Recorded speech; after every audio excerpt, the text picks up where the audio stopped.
یاد رکھنا چاہیے کہ مومن مسلمان جو ہوتا ہے وہ چھوٹے سے چھوٹے گناہ کو بھی پہاڑ کے برابر سمجھتا ہے، اور منافق جو ہوتا ہے وہ بڑے سے بڑے گناہ کو بھی معمولی سمجھتا ہے، ایسا لگتا ہے جیسے ناک پر مکھی بیٹھی تھی اس نے اڑا دی۔ مومن ایسا نہیں کرتا۔ اور ایک چیز اور بتاؤں گا میں آپ کو، اور اس میں تھوڑا سا وقت میں آپ کا لوں گا۔ آپ جتنے لوگ بیٹھے ہیں بیٹھے رہیے گا، اس باتوں کو ضرور سن لیجئے گا، اس کے بعد اگر آپ کو جانا ہو تو چلے جائیے۔ میرے بھائیوں، مومن کے سامنے اگر دو راستے آ جائیں، مومن کے سامنے اگر دو راستے آ جائیں، ایک تو مصیبت کا راستہ ہو اور ایک گناہ کا راستہ ہو، ایک راستہ مصیبت کا ہو لیکن اس میں گناہ نہ ہو، اور ایک راستہ گناہ کا ہو جس میں گناہ ہو، تو میرے بھائیوں مومن وہ ہوتا ہے جو مصیبت کے راستے کو ترجیح دیتا ہے اور گناہ کے راستے کو ترجیح نہیں دیتا۔ مثال، حضرت یوسف علیہ السلام جب چھوٹے تھے اور ان کے بھائی اپنے باپ کو ورغلا کر لے آئے، اور بھائیوں نے جنگل میں لے جا کر سب نے صلاح کر کے یوسف علیہ السلام کو ایک کنویں میں پھینک دیا، اور اپنے گھر میں آئے اور اپنے باپ سے کہنے لگے کہ ابو جان، یا ابانا انا ذهبنا نستبق وترکنا یوسف عند متاعنا فاکلہ الذئب۔ اے ابو جان، ہم یوسف کو اپنے ساتھ لے گئے، ہم نے ان کو اپنے سامان کے پاس بٹھا دیا اور ہم کھیل کود میں لگ گئے، ہم بھاگ دوڑ میں لگ گئے، فاکلہ الذئب، بھیڑیا آیا اور بھیڑیا یوسف کو کھا گیا۔ اب کیا کر سکتے تھے یعقوب علیہ السلام، ان کے باپ کیا کر سکتے تھے؟ چھوٹا سا بچہ یوسف صبر کر لیا، لیکن یوسف علیہ السلام کنویں میں ادھر سے قافلہ آیا اور قافلے کو پانی کی ضرورت پڑی تو اس نے ڈول کنویں میں ڈالا۔ جب ڈول کنویں میں ڈالا تو اس میں یوسف علیہ السلام بیٹھ گئے۔ جب اس نے ڈول کھینچا تو بہت بھاری لگا، ارے یہ تو کھینچ نہیں رہا ہے، پانی اتنا بھاری تھوڑی ہوتا ہے۔ اس نے جھانک کر دیکھا تو چیخ پڑا، یا بشرا ھذا غلام، اے قافلے والوں خوشخبری ہو، یہاں پانی نہیں ہے، ایک چھوٹا سا بچہ اس کنویں میں پڑا ہوا ہے۔ اس بچے کو نکالا، قافلے والے خوش ہیں، آج ایک فری کی نعمت ہمیں مل گئی، ایک بچہ مل گیا وہ بھی بڑا خوبصورت، چلو اس کو مصر کے بازار میں لے جا کر ہم بیچیں گے، چلو اس کو ہم مصر کے بازار میں لے جا کر بیچتے ہیں۔ یوسف علیہ السلام کو مصر کے بازار میں بیچ دیا گیا۔ جب کسی کے ہاتھ میں فری میں کوئی مال آ جائے تو وہ سستے سے سستے میں بیچ دیتا ہے، جیسے چوری کا موبائل، 20,000 والا موبائل بھی آدمی چاہتا ہے جلدی سے ہٹائے، 2,000 بھی ملا تو لاؤ لے لو، مگر ایسا نہ ہو کہ ہم پکڑے جائیں، لوگ توڑوا کے 2-4 ہزار روپے میں بیچ دیتا ہے۔ یہ فری کا بچہ مل گیا، کنویں سے ملا، کوئی آ کر اپنا دادا نہ ٹھوک دے کہ یہ بچہ میرا ہے، اس لیے جلدی سے اس بچے کو بیچ دو۔ تو انہوں نے جلد بازی میں اس بچے کو جب بیچا تو مصر کے بازار میں یوسف علیہ السلام کتنے روپے میں بکے معلوم ہے؟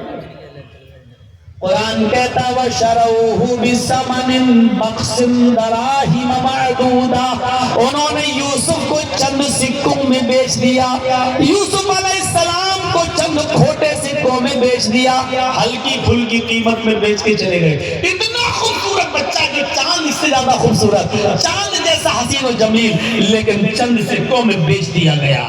بادشاہ مصر کے گھر آیا، بادشاہ مصر نے کہا اپنی بیوی سے کھلاؤ پلاؤ پال پوس کر بڑا کرو، ہو سکتا ہے اگر اللہ نے ہمیں کوئی بیٹا نہ دیا تو ہم اسی بچے کو اپنا بیٹا بنا لیں گے، اچھی طریقے سے اس کی خدمت کرو، اس کو کھلاؤ پلاؤ پال پوس کر بڑا کرو۔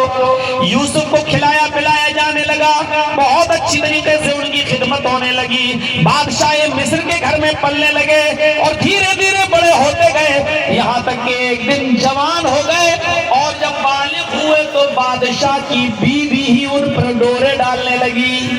یہاں سے سنیے گا، بادشاہ کی بیوی ہی ان کے اوپر ڈورے ڈالنے لگی، بادشاہ کی بیوی ان کو اپنے چنگل میں پھنسانے لگی، ان سے غلط ارادہ کرنے لگی اور غلط چیز کی توقع لگانے لگی، لیکن یوسف علیہ السلام بچے رہے۔ لاسٹ میں کیا ہوا؟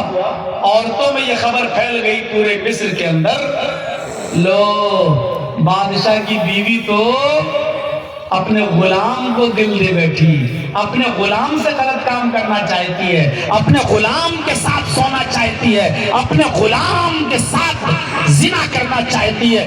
مصر کے اندر یہ بات مصر کی عورتوں میں پھیل گئی، اور عورتوں میں کوئی بات کچھ زیادہ ہی جلدی پھیل جاتی ہے۔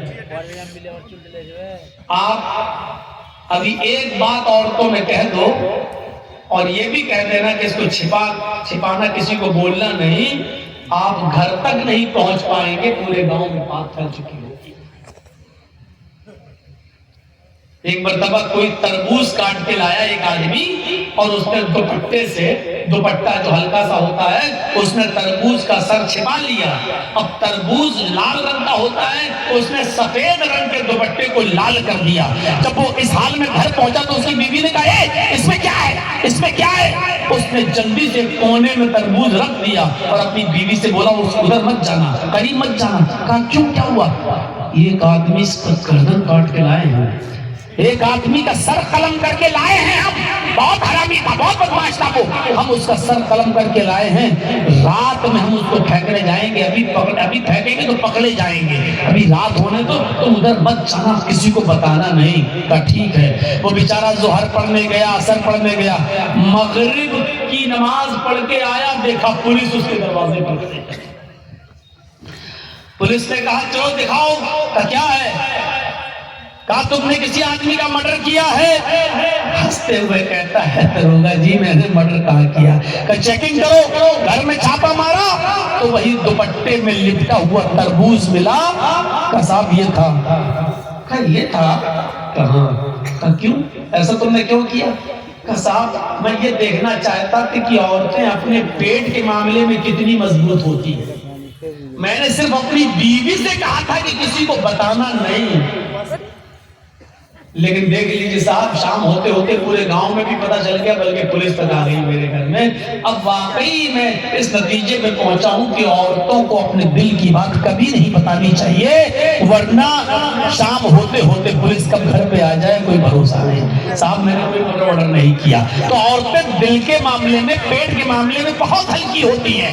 مصر کی عورتوں میں افواہ پھیل گئی، کیا پھیلی؟ کہ یوسف کی مالکن، بادشاہ کی بیوی یوسف کو دل دے بیٹھی۔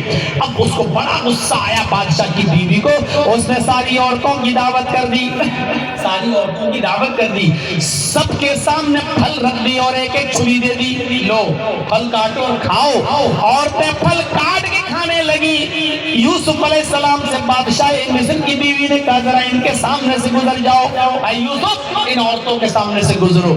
جب یوسف علیہ السلام اپنے بادشاہ کی بیوی کی بات مان کر، مالکن کی بات مان کر ان عورتوں کے سامنے سے گزرے، ان عورتوں نے جیسے یوسف علیہ السلام کو دیکھا تو اس یوسف کی خوبصورتی کو دیکھ کر چیخ پڑی، ما ھذا بشر ما ھذا بشر ان ھذا الا ملک کریم، یہ کوئی انسان ہے ہی نہیں، ما ھذا بشر یہ کوئی انسان نہیں ہے، ان ھذا الا ملک کریم یہ تو کوئی بزرگ فرشتہ نظر آتا ہے، یہ تو کوئی بزرگ آدمی، بزرگ ہستی، بزرگ فرشتہ نظر آتا ہے۔ یعنی ابھی صرف بادشاہ مصر کی بیوی اس کو دل دے بیٹھی تھی، اب تو مصر کی ساری عورتوں نے دل دے دیا۔ اب ہر عورت چاہنے لگی یوسف میرے ہو جائیں، جتنی آئی تھی ہر عورت کی خواہش یہ پیدا ہوئی کہ یوسف میرے ہو جائیں اور یوسف سے میں پیار کرنے لگوں، محبت کرنے لگوں۔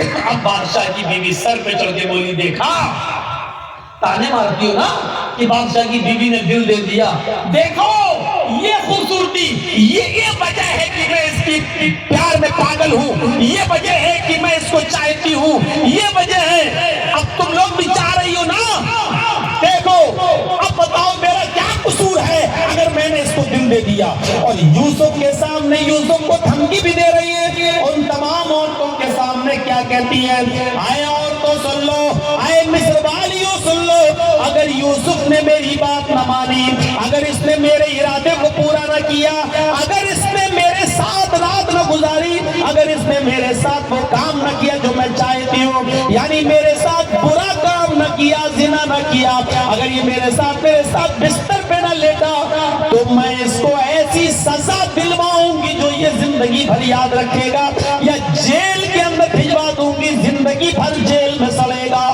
ساری عورتوں کے سامنے یوسف کو دھمکی دی جا رہی ہے۔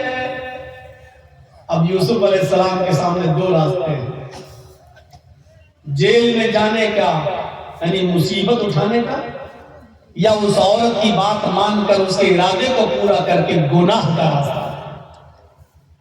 اور گناہ کے راستے میں فائدہ ہے، اگر یوسف اس کی بات مان لیں اور اس کے ساتھ غلط کام کر لیں تو یوسف علیہ السلام کی 5 انگلی گھی میں ساری خوشیاں وہ دینے کے لیے تیار، یوسف کو الگ کمرہ دینے کے لیے تیار، یوسف کے الگ بستر کرنے کے لیے تیار، یوسف کو وقت دینے کے لیے تیار، یوسف کو زندگی کی ساری نعمتیں نچھاور کرنے کے لیے تیار، اگر یوسف اس کی بات مان لیں، اور اگر نہ مانے تو غلط الزام لگا کر